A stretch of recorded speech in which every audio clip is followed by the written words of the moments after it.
दोस्तों, आज की वीडियो बेहद खास है। इस वीडियो में हम जानेंगे कुंभ के अमृत स्नान की तारीख और उसके महत्व के बारे में।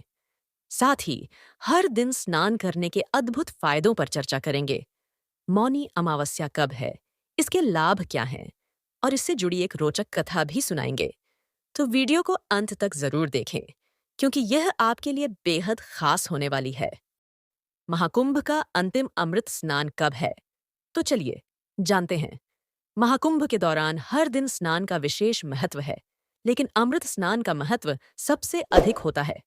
अमृत स्नान के दिन नागा बाबा और साधु संत अपने शिष्यों के साथ भव्य जुलूस निकालते हुए संगम में गंगा स्नान करते हैं। धर्म में महाकुंभ का विशेष महत्व है। जब प्रयागराज में 12 बार पूर्ण कुंभ हो जाते हैं, तो उसे एक महाकुंभ का नाम दिया जाता है। महाकुंभ 12 पूर्ण कुंभ में एक बार लगता है।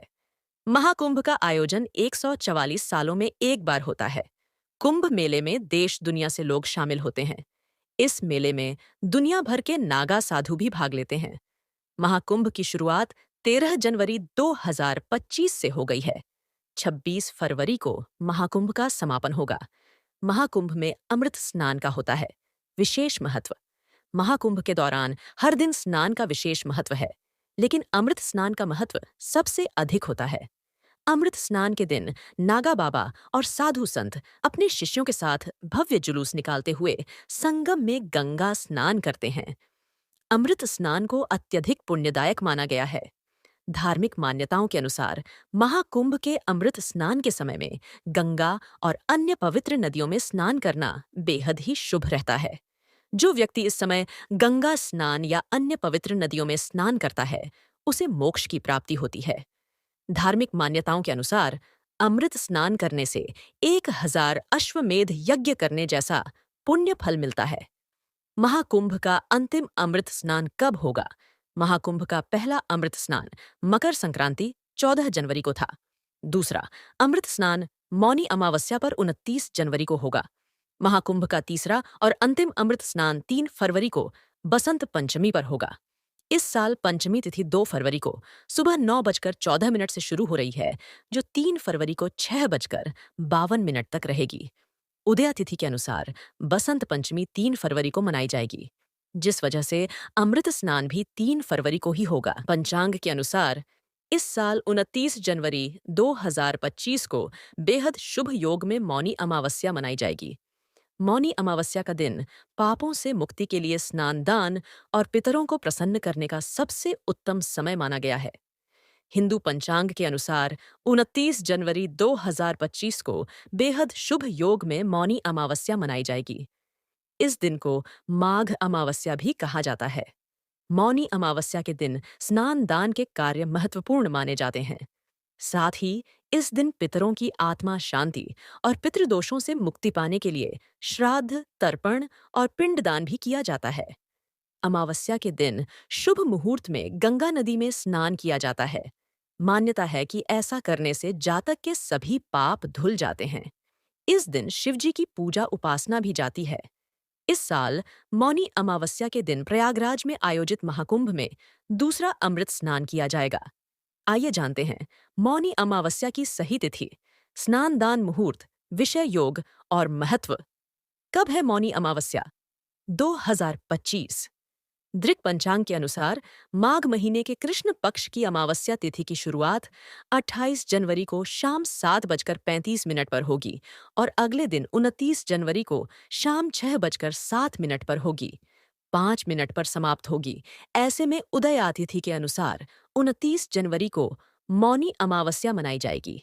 मौनी अमावस्या के दिन श्रवण नक्षत्र और सिद्ध योग का निर्माण हो रहा है, जिससे इस दिन स्नान दान के कार्यों का महत्व कहीं अधिक बढ़ जाता है। मौनी अमावस्या 2025 स्नान दान मुहूर्त। मौनी अमावस्या के दिन सुबह ब्रह्म मुहूर्त में पवित्र नदी में स्नान करना पुण्य फलदायी माना गया है। अगर संभव न हो तो घर में ही गंगा जल मिलाकर स्नान करना चाहिए और इसके बाद दान पुण्य के कार्य करना चाहिए। मौनी अमावस्या के दिन सुबह 5:25 से सुबह 6:18 तक ब्रह्म मुहूर्त है। इस दौरान पवित्र नदी में स्नान करके दान पुण्य के कार्य कर सकते हैं। मौनी अमावस्या के दिन स्नान दान का महत्व।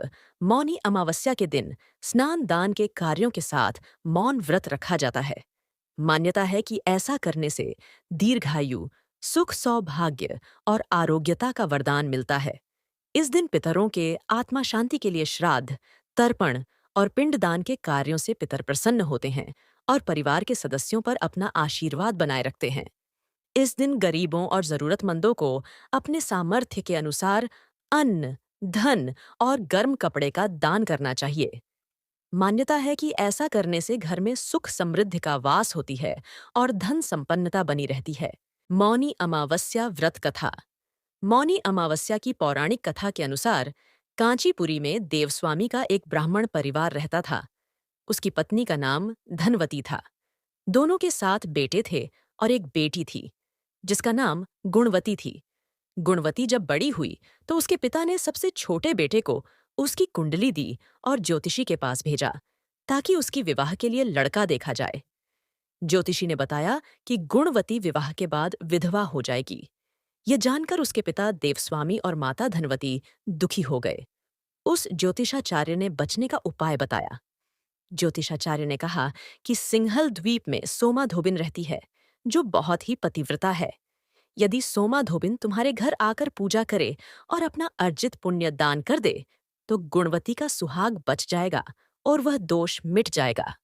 यह जानकर देवस्वामी ने बेटी गुणवती को सबसे छोटे बेटे के साथ सोमा धोबिन के घर सिंहल द्वीप भेजा। दोनों भाई और बहन घर से निकलकर सोमा के घर की ओर चल दिए। दोनों समुद्र के किनारे पहुंचे और उसे पार करने के बारे में सोचने लगे। दोनों को भूख और प्यास लगी थी। दोनों एक पीपल के पेड़ के नीचे बैठ गए। उस पेड़ पर एक गिद्ध का परिवार भी रहता था। गिद्ध के बच्चों ने गुणवती और उसके भाई की बातों को सुन लिया। गिद्ध के बच्चों ने अपनी माँ को गुणवती और उसके भाई के बारे में बताया। तब गिद्धों की माता ने अपने बच्चों को भोजन कराया और गुणवती के पास गई। उसने कहा कि तुम्हारी समस्या का हल हो जाएगा। परेशान मत हो, तुम्हें सोमा धोबिन के घर पहुंचा दूंगी। गिद्ध माता की बातें सुनकर दोनों भाई और बहन खुश हो गए। अगली सुबह गिद्ध माता ने गुणवती और उसके भाई को समुद्र पार कराया और सोमा धोबिन के पास ले गई। गुणवती सोमा धोबिन के घर के पास ही रहने लगी। रोज सुबह सोमा के घर वालों के उठने से पहले ही गुणवती उसके घर को लीप देती थी। एक दिन सोमा ने अपनी बहू से पूछा कि रोज घर कौन लीपता है। तब उसने कहा कि उसके अलावा ये काम कौन करेगा। सोमा को विश्वास नहीं हुआ और वह पूरी रात जागती रही। सुबह होते ही उसने देखा कि एक युवती उसके आंगन में आई और आंगन की सफाई करके लीपने लगी। तभी सोमा उसके पास आई और पूछा कि तुम कौन हो और ऐसा क्यों कर रही हो। तब गुणवती ने अपने आने का कारण बताया और पूरी बात बताई। इस पर सोमा ने कहा कि तुम्हारे पति की रक्षा के लिए मैं तुम्हारे साथ घर चलूंगी।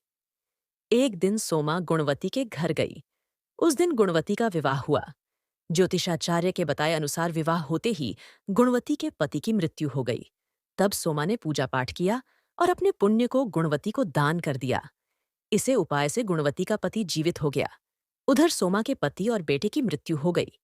जब तक सोमा घर पहुंची, तब तक उसके पति और बेटे के शव को रखा गया था। रास्ते में सोमा ने एक जगह पर रुककर पीपल के पेड़ के नीचे श्रीहरि भगवान विष्णु की पूजा की थी और 108 बार उस पेड़ की परिक्रमा की थी।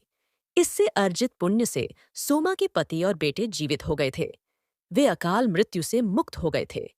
जो भी व्यक्ति विधि विधान से मौनी अमावस्या का व्रत करता है, उसे भगवान विष्णु की कृपा प्राप्त होती है और उसके जीवन में सुख और समृद्धि आती है।